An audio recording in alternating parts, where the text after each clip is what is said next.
நீங்கள் நான் எல்லாருமே வீட்டுக்குள்ளே இருக்கோம், யாருக்குமே வேலை இல்லை, பணம் கிடையாது, ரொம்ப பெரிய அளவில் பொருளாதாரம் வேறு வீழ்ச்சி அடையுது அப்படின்னு சொல்கிறாங்க. அப்படின்னு இந்த அரசாங்கம் நிறைய நோட்டுகளை அச்சடித்து இந்த மாதிரியான பொருளாதார சுணுக்கத்திலிருந்து வெளிவந்து விடலாமே. நல்ல ஐடியாவாக இருக்குல்ல? சரி, டிஜிட்டல் கரன்சியை பற்றி பேசணுமே, டிஜிட்டல் டாலரை பற்றியும் டிஜிட்டல் ரூபாயை பற்றியும் பேச மறந்துட்டோமா? பிட்காயினை பற்றி நம்ம பேசணுமா? அக்செஞ்சர் அப்படிங்கிற ஒரு நிறுவனத்தினுடைய பங்கு அபரிவிதமாக வளர்ந்து கொண்டிருக்கிறது. அதனுடைய காரணம் என்ன? வரப்போகும் காலங்களில் கிரிப்டோ கரன்சி தான் ஆளப்போகிறதா? பலவிதமான கேள்விகளுக்கு பதிலாகத்தான் இந்த ஒரு பதிவு இருக்க போகிறது. அன்பு தமிழஞ்சங்களுக்கு தமிழ் பொக்கிஷத்தின் வணக்கங்கள்.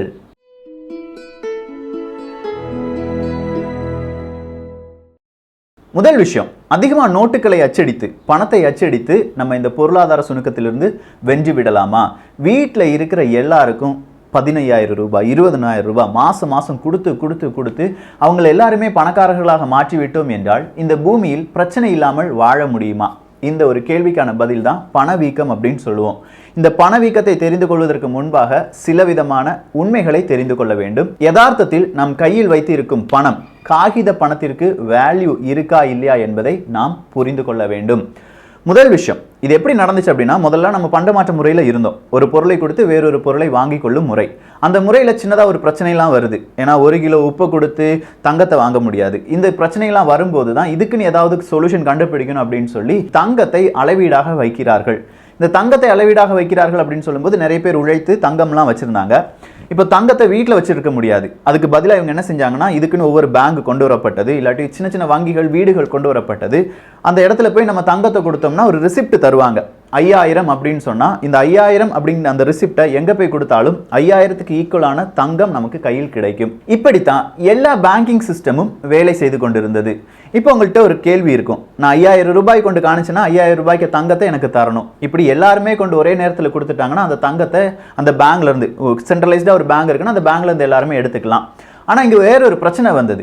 இப்படி தங்கத்தை கொடுக்கும் நபர்கள் இந்த 5,000 ரூபாய் இல்லாட்டி 5,000 தங்கத்துக்கான அந்த ஒரு லிஸ்ட்டை, அந்த ரிசிப்டை வாங்கிக்கிறாங்கள, அவங்க பேங்க்ல போய் மறுபடியும் கொடுக்கறதே கிடையாது. இதை வச்சு நிறைய பொருட்கள் எல்லாமே வாங்க ஆரம்பித்தார்கள். அதாவது இந்த 5,000 அப்படின்னு சொல்றதை வச்சு ஒரு டிவி வாங்குறது, உதாரணம் தான் சொல்கிறேன், ஒரு டிவி வாங்குறது இல்லாட்டி ஒரு மாட்டு வண்டி வாங்குறது இப்படின்னு சொல்லிட்டே இருந்ததுனால இந்த பேங்கை தொடங்கினவங்களுக்கு ஒரு ஐடியா வந்தது.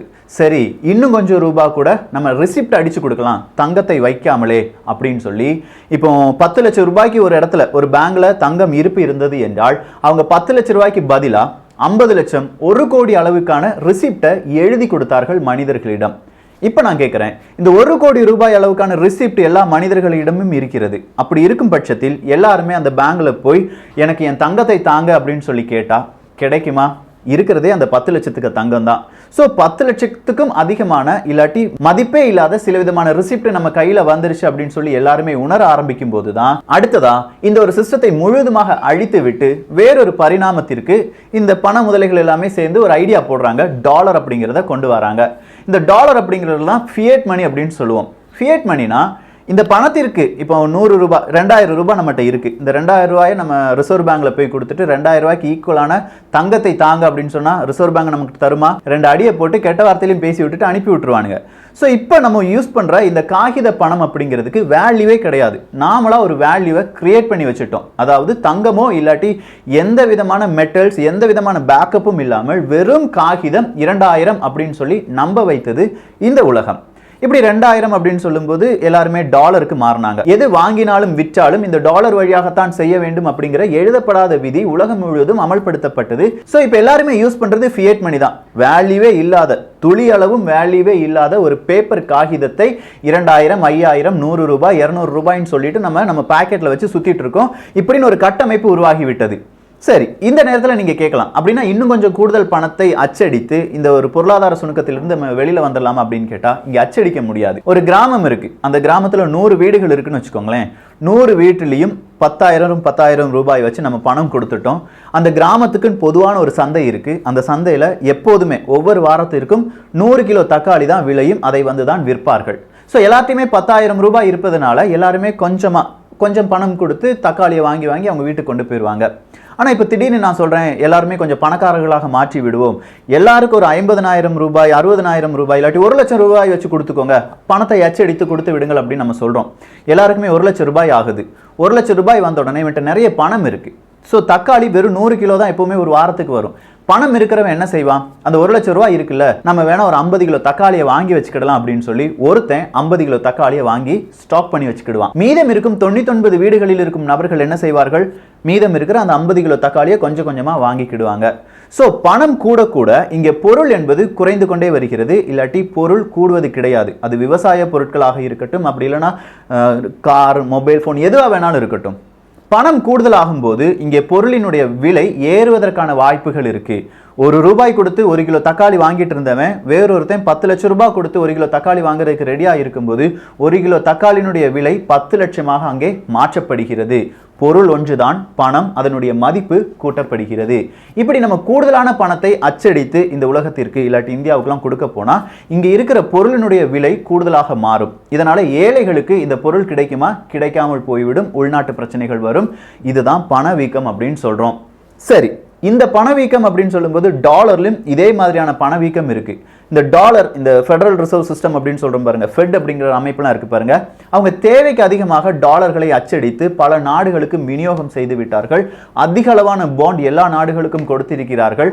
கூடுதலா கடன் வாங்கி இருக்கிறதே அமெரிக்கா என்கிற நாடு தான். ஸோ இப்படிப்பட்ட நேரத்தில் மறுபடியும் எப்படி பண்டமாற்று முறையை ஒழித்து கோல்டுக்கு மாறணுமோ, எப்படி கோல்டு அப்படிங்கிற ஒரு முறையை ஒழித்து ஃபியட் மணிக்கு மாறணுமோ, இப்போ ஃபியட் மணியை ஒழித்து வேறொரு நிலைமைக்கு மாற வேண்டும். அப்படி இருந்தால் மட்டும்தான் அவங்களால இந்த உலகத்தை கண்ட்ரோல் பண்ண முடியும்.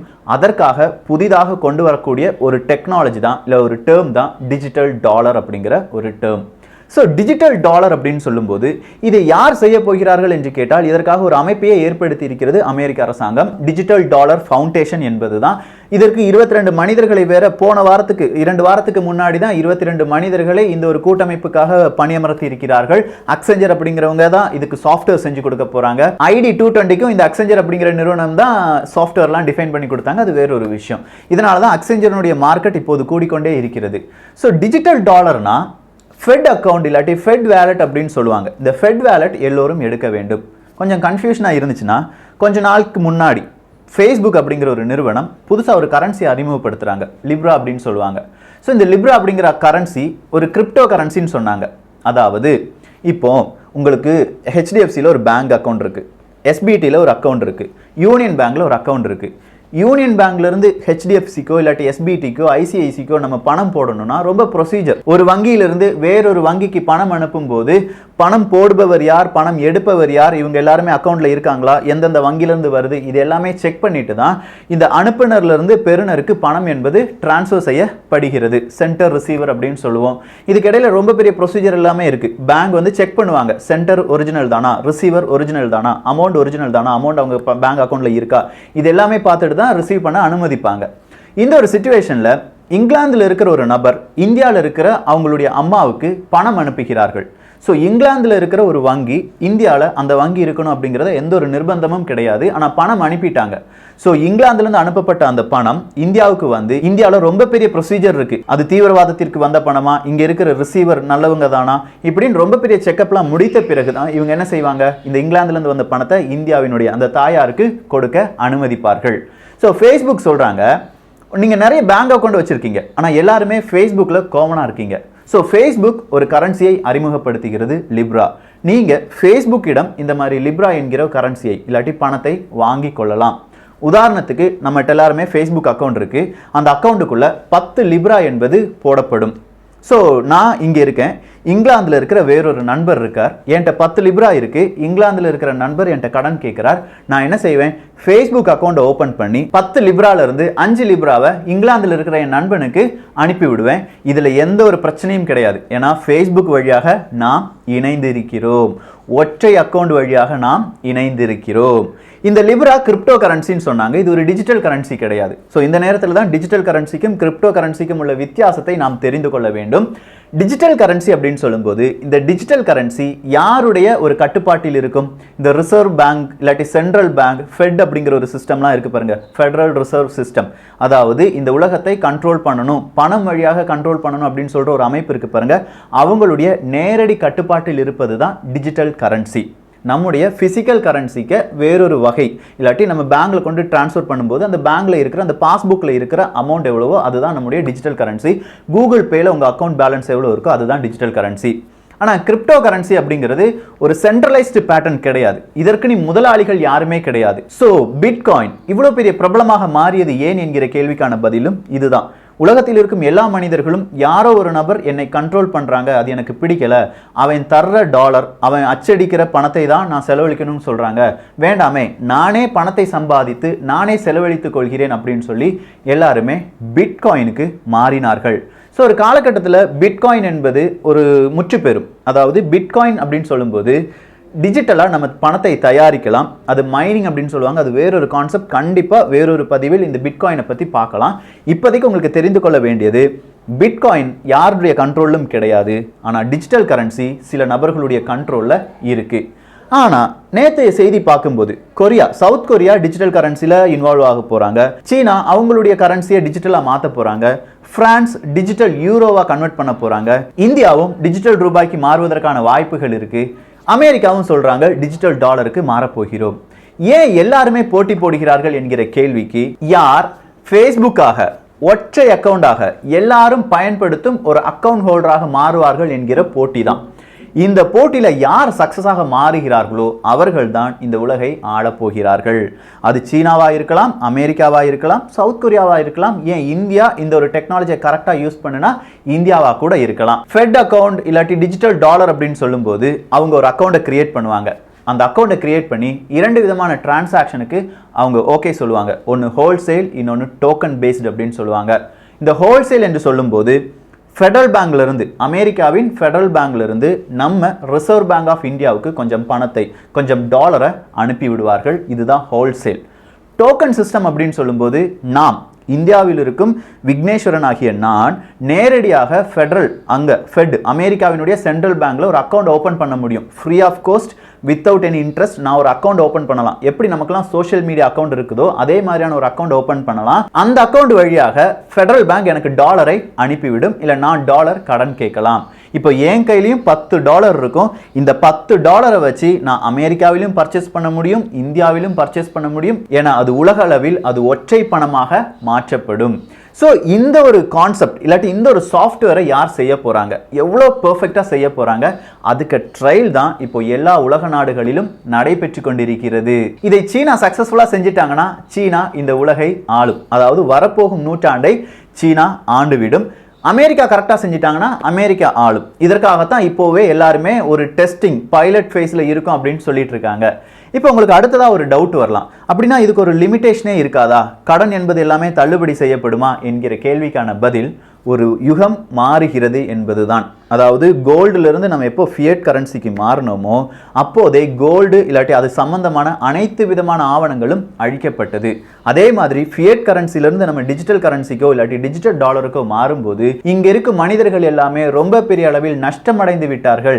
எனவே அவர்களுடைய கணக்கு புதிதாக தொடங்கப்படுகிறது அப்படிங்கிற மாதிரியான சில விதமான செயல்பாடுகள் ஏற்படுத்தப்பட்டு எல்லோருக்கும் டிஜிட்டல் டாலர் என்பது கொடுக்கப்படும். இது எப்படி சாத்தியம் அப்படின்னு நீங்க கேட்டீங்கன்னா, இன்றைய ஒரு தேதியில் எடுத்துக்கொள்ளுங்கள், லாக்டவுனை நீட்டலாமா அப்படியே முடித்து விடலாமா என்கிற விதமான சர்ச்சைகள் உலக அளவில் ஓடிக்கொண்டிருக்கிறது. இன்னும் 1-2 மாதங்களுக்கு லாக்டவுன் அப்படிங்கிறது கண்டினியூ ஆச்சுன்னா நம்ம பார்க்காத, இதுவரையிலும் உலகம் பார்க்காத மிகப்பெரிய ஒரு பொருளாதார வீழ்ச்சி ஏற்படும். எல்லாருமே அதுக்கு பயந்துட்டு தான் இருக்காங்க. ஸோ அப்படி ஒரு பொருளாதார வீழ்ச்சியில் இந்த உலகம் அடிபடும் போது யார்கிட்டையுமே பணம் இருக்காது. அந்த நேரத்தில் சொல்லுவாங்க, உங்களுக்கு உதவுவதற்காக நம்ம இப்போ 1000 ரூபாய் 2000 ரூபாய் ரேஷன் கார்டு வந்து உங்களுக்கு டோக்கன் தருவாங்க, இல்லை ஒரு ஓட்டுக்கு 200 ரூபாய் தாரோன்னு சொல்லி ஒரு டோக்கன் தராங்கல்ல, அதே மாதிரி ஒரு டோக்கனை இந்த ஒரு டிஜிட்டல் கரன்சி வழியாகவோ டிஜிட்டல் டாலர் வழியாகவோ ஐநா சபையோ இல்லாட்டி வேறு ஏதாவது ஒரு அமைப்போ நமக்கு அமல்படுத்தும். எல்லாரும் அதில் லாகின் பண்ணுங்க. நீங்கள் லாகின் பண்ணிட்டீங்களா, ஓகே, எல்லார் அக்கௌண்ட்லையும் $1000 வச்சு தாரோம், இல்லாட்டி 10,000 ரூபாய் வைத்து தருகிறோம் அப்படின்னு சொல்லி அந்த டிஜிட்டல் டாலரை இல்லாட்டி டிஜிட்டல் கரன்சியை நமக்கு இன்ட்ரோடியூஸ் பண்ணுவாங்க. இப்படிலாம் அமல்படுத்தப்பட்ட பிறகு நம்ம ஒரு மாத சம்பளமாக இருந்தால் அதனுடைய சம்பளமும் எங்கே தான் வந்து விழும், டிஜிட்டல் கரன்சியாகத்தான் வந்து விழும். பக்கத்து வீட்டில் போய் அண்ணாச்சி கடையில் 10 ரூபாய்க்கு மளிகை சாமானை வாங்கிட்டு வான்னு சொல்லி 10 ரூபாய் உங்களால் கையில் எடுக்க முடியாது. ஏன்னா அந்த நேரத்தில் டிஜிட்டல் பண பரிவர்த்தனையை செய்ய வேண்டும். 10 ரூபாய்க்கு நீங்கள் சாதனம் ஏதாவது வாங்கினா கூட உங்களுடைய டெபிட் கார்டு அப்படி இல்லைன்னா கிரெடிட் கார்டை கொடுத்து வாங்க வேண்டிய ஒரு சிச்சுவேஷனுக்கு தள்ளப்படுவோம். இதனால் என்ன லாபம் நஷ்டம் இருக்குது அப்படின்னு சொல்கிறத கொஞ்சம் யோசிச்சு பாருங்களேன். உங்கள் வீட்டில் இப்போ 1 லட்சம் ரூபாய் பணமாக ஃபிசிக்கலாக நோட்டாக காகிதமாக வச்சுருந்தீங்கன்னா அதுக்கு நீங்கள் தான் சொந்தக்காரங்க, வேறு யாருமே கிடையாது. ஒரு திருடன் உங்களுடைய வீட்டில் வந்து அந்த பணத்தை திருடாத வரையிலும் அந்த பணம் உங்களுடையது தான். அதை வேறு யாருமே ஓனர்ஷிப் கொண்டாட முடியாது. ஆனால் எங்கேயுமே இல்லாத ஒரு பணம், சும்மா டிஜிட்டலாக ஒரு அக்கௌண்ட்டுக்குள்ளே உங்கள்கிட்ட பணம் இருக்குது அப்படின்னு சொல்லி உங்களை நம்ப வைத்த பிறகு திடீர்னு ஏதோ ஒரு ஹேக்கர் உங்கள் அக்கௌண்ட்டில் புகுந்துட்டான், 1000 ரூபாய் 10,000 ரூபாயை எடுத்துட்டான் அப்படின்னு சொன்னால் அந்த பணத்துக்கான எந்தவித அத்தாட்சியும் இல்லாமல் உங்களிடமிருந்து அது களவாடப்படும். ஸோ ஹேக்கர்ஸ் அப்படிங்கிறவங்க இந்த ஒரு டிஜிட்டல் கரன்சியில் மிக முக்கிய வில்லன்களாக மாறுவார்கள். அடுத்ததாக அரசாங்கம். நான் இப்போ அரசாங்கத்துக்கு எதிராக பேசுகிறேன், அப்படி இல்லைனா கோவிட் இந்த மாதிரியான கொரோனா வைரஸை பற்றி பேசிகிட்டு இருக்கேன், என் அக்கௌண்ட்டை பிளாக் பண்ணணும், அப்படி இல்லைனா என் வாழ்வாதாரத்தை சிதைக்க வேண்டும் என்றால் என்னுடைய டிஜிட்டல் கரன்சி அக்கௌண்ட்டை அவங்க என்ன செஞ்சால் போதும், ஜஸ்ட் ஒரு வாரத்துக்கு முடக்கி விட்டால் போதும். என்னால் வெளியிலையும் போக முடியாது, சாப்பிடவும் முடியாது, எதுவுமே செய்ய முடியாது. ஸோ ஒரு கண்ட்ரோலுக்குள்ள, ஒற்றை நபர்களுடைய கண்ட்ரோலுக்குள்ள, உலக அளவில் எல்லா மனிதர்களும் ஒரே கண்ட்ரோலுக்குள்ள வந்து விடுவோம். இதுதான் சிம்பிளா சொல்ல போனா டிஜிட்டல் டாலர். இதன் வழியாக ஊழல் குறையுமா என்று கேட்டால் இது எப்படி அமல்படுத்த போகிறார்கள் என்பதை பொறுத்துதான். கவர்மெண்ட்ல இருந்து தான் ஒவ்வொரு குடிமகனுக்கும் இந்த மாதிரியான ஹோல்சேல் பணம் வருகிறது, டோக்கன் பேஸ்டு பணம் வருகிறது என்றால் கவர்மெண்ட் எத்தனை ரூபாய் எப்படி கொடுக்க போகிறார்கள், எந்த விதத்தில் கொடுக்க போகிறார்கள், அதெல்லாம் ரொம்ப பெரிய கேள்விகள். அதற்காகத்தான் 2 வருட பைலட் ப்ரோக்ராம் எல்லாமே அரேஞ்ச் பண்ணிட்டு இருக்காங்க. இது ரொம்ப பெரிய ப்ரொசீஜர். அதான் நான் முதலே சொன்னேன், இந்த டாபிக் இப்போது பேச வேண்டிய டாபிக் கிடையாது. 2025 இந்த ஒரு வருடத்தில் பேச வேண்டிய ஒரு டாபிக்கா கூட இருக்கலாம். ஏன்னா 2025க்குள்ள இது ஃபுல்லா எல்லாருமே டிஜிட்டலுக்கு மாறிடுவோம். ஸோ அந்த நேரத்தில் வரப்போகும் சில விதமான உண்மைகளைத்தான் இப்போது நாம் தெரிந்து கொண்டிருக்கிறோம். இன்னும் கூடுதலாக தேடி பாருங்கள். இந்த டிஜிட்டல் கரன்சி என்டையரா வேற, கிரிப்டோ கரன்சி அப்படிங்கிறது வேற. ஸோ பிட்காயினுக்கு எதிராக இந்த டிஜிட்டல் டாலர் செயல்படுமா? பிட்காயினா என்ன? யார் இந்த பிட்காயின் முதலாளி? இப்படி பல கேள்விகள் இருந்தால் அதற்கு விடை தமிழ் பொக்ஷம் சார்பாக மிக விரைவில் பதிவு செய்யப்படும். இந்த ஒரு காணொளி பற்றிய உங்களுடைய கருத்துக்கள் இங்கே வரவேற்கப்படுகின்றன. நார்மலாக கேட்கும்போது சப்ப டாபிக் மாதிரி இருக்கும். கொஞ்சம் ஆழமாக யோசித்து பாருங்கள், இதனுடைய உண்மைத்தன்மை உங்களுக்கு மெதுவாக புரிய வரும். எல்லோரும் தமிழ் பொக்ஷத்தில் இணைந்திருங்கள். தமிழ் பொக்ஷம் சேனலை சப்ஸ்கிரைப் செய்யாத தோழர்கள் தோழிகள் தயவுசெய்து சப்ஸ்கிரைப் பண்ணிக்கோங்க. நல்லதை பகிர்ந்து நல்ல சமுதாயத்தை உருவாக்குவோம். நன்றி, வணக்கம்.